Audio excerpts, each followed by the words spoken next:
Dara on radio, where regular people do really cool things, is a show just about that.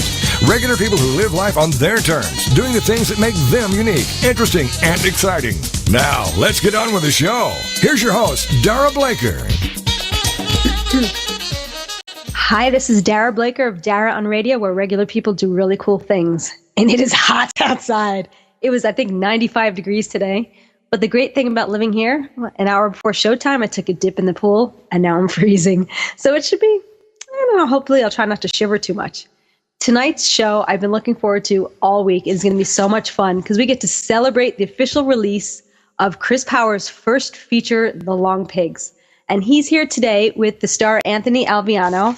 And we're going to get started right away so we have enough time to chat with these guys. Hey, Chris. Hey, Anthony. How you doing?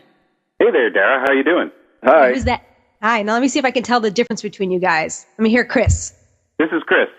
Let's hear Anthony. This is Anthony. Okay, you guys sound different. That's good. the audio engineer me, at least I can tell the difference. So your film, it just released really recently, and I believe it went on Amazon like 2 days ago. Yeah, we had our official release June 8th. So it's on Amazon, and it's on various VOD and Dish Network and various outlets. I just found out we're at Amoeba Records, which is one of the coolest record stores in the world on the West Coast. But really? So I'm really excited about that. But yeah, we just came out after 7 years making the thing. And I should also mention it's myself and also Nathan Hines, who couldn't be here tonight, who's also the co-filmmaker, but he's here in spirit. All right, we'll give a woo-woo to Nathan. There you go. So 7 years to make it? Well, that wasn't the plan, certainly. The plan the plan was initially to shoot, sort of 6 months, edit for 3, and have it done. But we've had, numerous sort of hiccups. And the nice thing I remember sitting there and editing with Nathan and saying that, we're never going to have this type of creative freedom again when we're working for a studio where we're able to sort of say that's not working or reshoot something 3 times because the effects aren't right or something like that. But yeah, 7 years. It took a long time. Anthony was very patient with us. Clearly. You had to be patient too. I don't think I've ever worked on anything for 7 years. I put things aside for 7 years and come back to them, but never. So let's give our listeners a little background just because they need to know what the Long Pigs are, and we'll give a website in case while they're listening they can go check it out. So give us some background on the film, what it's about, and start there. It's basically a mockumentary about 2 desperate and bumbling filmmakers who think they found their ultimate documentary subject in a fully functioning cannibalistic serial killer, and hilarity ensues. We've got some amazing special effects from Chris Bridges, who worked on 300 and Dawn of the Dead, and he's worked with M. Night Shyamalan and some other great guys. And of course, Anthony's performance, which has won awards as well. So we're really quite proud of the film. I mean, it's a horror movie, but we're hoping it's sort of going to do that crossover thing into, we've gotten certainly some good reviews from people who are not necessarily horror fans. So, yeah, I've read some of them. Some of the reviews, I mean, they're wonderful. Now, it's horror, but it seems like it's, I don't want to say lighthearted, but yeah, I mean, comical, I guess. Anthony, you want to take that one? Yeah, sorry, what's the question? Lighthearted. Yeah, I guess it's lighthearted. I mean, it's horror, but it's not. No, that's right. Yeah, I mean, I think, Chris and Nathan wanted to do a really kind of naturalistic movie. You mentioned before how, the filmmakers are kind of bumbling. I think that's, my character is kind of like that too. We're sort of, figuring each other out as we go. Yeah, exactly. And it's not the sort of, I guess, the cliche, like ultra spooky kind of horror movie with all those, like everyone's very serious and the bad guy knows exactly what he's doing all the time. My character is just a bit more human, just a regular cannibal next door kind of guy. Yeah. Now I have to warn you guys, I haven't had dinner yet and I'm starving.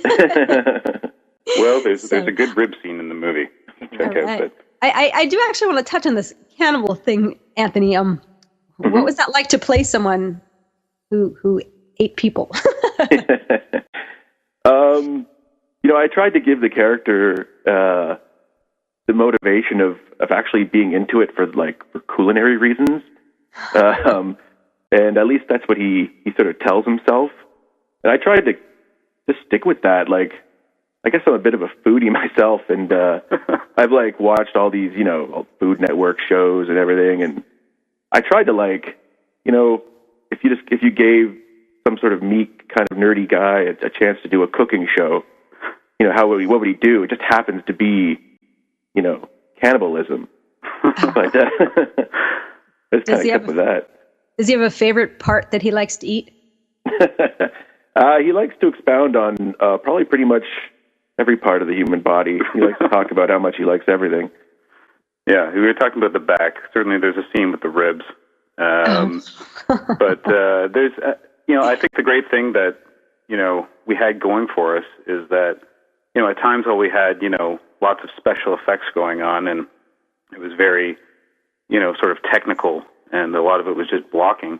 At other times it was just myself, Nathan, and Anthony, sitting in a room riffing, eating some stew, making some stew, and, that sort of naturalism, like kind of like Curb Your Enthusiasm, and you sort of see the results, Very cool. Very cool. Mm-hmm. Now, being that it's an indie film and you have a lot more, I guess you have complete say over everything that you do, and I'd imagine the crews are much smaller. Does that make things easier, or is it more difficult to work in that manner? Well, initially we were really ambitious, and we had, call sheets and, assistants and everything. And, if I've read that, about this in other films, like on Sam Raimi's first films and stuff like that, the crew kind of gets smaller and smaller and smaller as it goes on, just because nobody's getting paid. Everybody's coming out for the love of the game. And once all the once the SWAT scene is done, we tended to lose a lot of people just because they're like, okay, well, we saw something cool. I can put that on my resume. But, it's also an advantage, quite frankly. You know what I mean? Not to compare myself to him at all, but you think of Stanley Kubrick's films, and apparently you go on his sets, and it was a shockingly small crew. And maybe that helps with the intimacy. You know what I mean? When it comes to the actors. I know.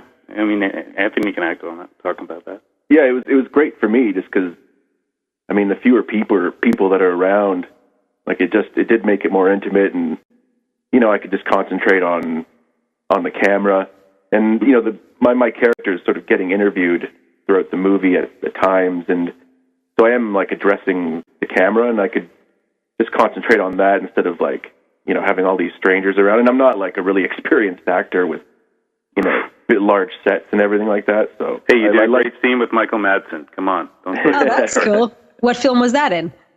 That's a film that's like most films. It's a film that's shot but yet to be released. You know what I mean? Okay, like I gotcha. I mean, we're finding out too. I mean, there's so many. For every film that you see that's finally released, there's probably about 1,000 that are in various states of disrepair. You know what I mean? Editing, right? They call it editing. Semi-done or finished, but they can't find any distribution. I mean, especially with the digital age, and we're being flooded with movies that are, made for, under $100,000 or under $250,000. Sure. It's harder to fight out there, which is why we've had to turn to the internet and basically use every tool that we have or every resource that we can. And we don't have a big budget either, obviously. We're not backed by a major studio. We are, incredibly happy. R Squared and Jordan Entertainment have, done awesome things for us. Right. But, realistically, it's a mom and pop operation. I'll tell you, some of the most famous films have started that way. I mean, look at Kevin Smith. Yeah. Right? I mean, his films were just, what was it, on 8mm to begin with, and, it launches a huge career. I mean, anything is possible. And Sam Raimi, we look at him, we were just in Michigan, where, Sam Raimi's from, and, by the way, a great horror community out there. Just got to want to give a woot woot to Michigan. But anyway, there's seeing filmmakers like that, basically inspire us to keep going. And we've had some dark days where, this was sitting there, and, even as far as 6 months ago, I never thought this was going to be released. You know what I mean? And fortunes can change that quickly. Now, is it released in theaters or just released, DVD? What's your plan for that? We're having like a limited theater release, which basically means we're doing it, piecemeal. So, we've played, certainly in our hometown, we played for 5 nights at a great theater, the Royal. We're playing in Ottawa, Hamilton. We've played in Milwaukee, Detroit, coming up in Oklahoma, Seattle, San Francisco, San Jose. Hopefully coming down to Miami. You better, because I'm waiting to see this movie. It just got released in Amazon on the 8th, so I couldn't even get it for today. We're also trying to get on a couple Comic Cons and stuff like that. So, we're basically getting out as many people as can see it as possible. Boston, you know what I mean? Every day is Christmas. You get a new sort of screening or some place going, but it's certainly not something where you're going to see it on the side of a bus.